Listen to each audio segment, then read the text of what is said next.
యాదాద్రి భువనగిరి జిల్లాలో ఇరిగేషన్ అధికారులు ఏర్పాటు చేసిన కార్యక్రమంలో మంత్రులు పొంగులేటి శ్రీనివాసరెడ్డి, ఉత్తమ్ కుమార్ రెడ్డితో పాటు ప్రభుత్వ వైపు బీర్లా ఐలయ్య, 7 నియోజకవర్గాలకు చెందిన ఎమ్మెల్యేలు, ఎమ్మెల్సీలు పాల్గొన్నారు. ఈ సందర్భంగా మునుగోడు ఎమ్మెల్యే రాజగోపాల్ రెడ్డి సంచలన వ్యాఖ్యలు చేశారు. ఉత్తమ్ కుమార్ రెడ్డి గతంలో ముఖ్యమంత్రి అయ్యే అవకాశాలు ఉన్నా తప్పిపోయిందని, ఈసారి ముఖ్యమంత్రి అవుతాడని అన్నారు.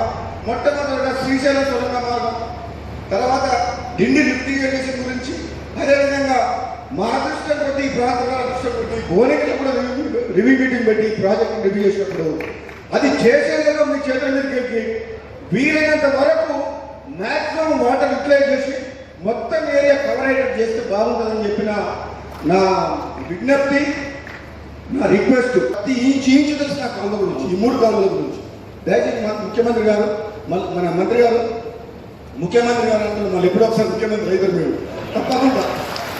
ఎందుకంటే నా నోటికి నా నాణ్యమైన పుట్టుమచ్చలు నల్లమని నేనంటే 5 గంట అప్పుడు మిస్ అయ్యి మళ్ళీ ఎప్పుడైనా భవిష్యత్తు అయ్యే అవకాశం ఉంది.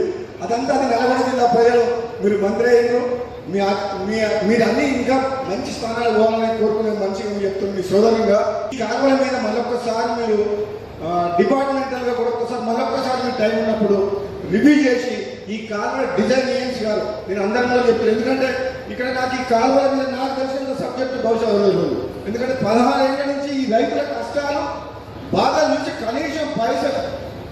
కనీసం గడ్డి లేదు పశువులకు బోర్ వేసి రైతులు ఆత్మహత్యలు చేసుకున్నారని చెప్పి పేదవాన్ గారు ఒక రైతు అంటే ఆత్మహత్య చేసుకుంటారు. 18 బోర్లు వేసినా నీళ్లు పడలేదని చెప్తే బునాది కాలువని ఎంపీఓ చేయించాను. కాబట్టి ఇది ఎంతో మానవతా దృక్పథంతో మీరు ఇంకా కొంచెం డీటెయిల్ ప్రాజెక్ట్ రిపోర్ట్ వల్ల కొంచెం వ్యాస్ట్ చేయాలని చెప్పి కోరుకుంటూ ఈ అవకాశం ఇచ్చినందుకు మంత్రి గారికి ధన్యవాదాలు తెలియజేస్తున్నాను.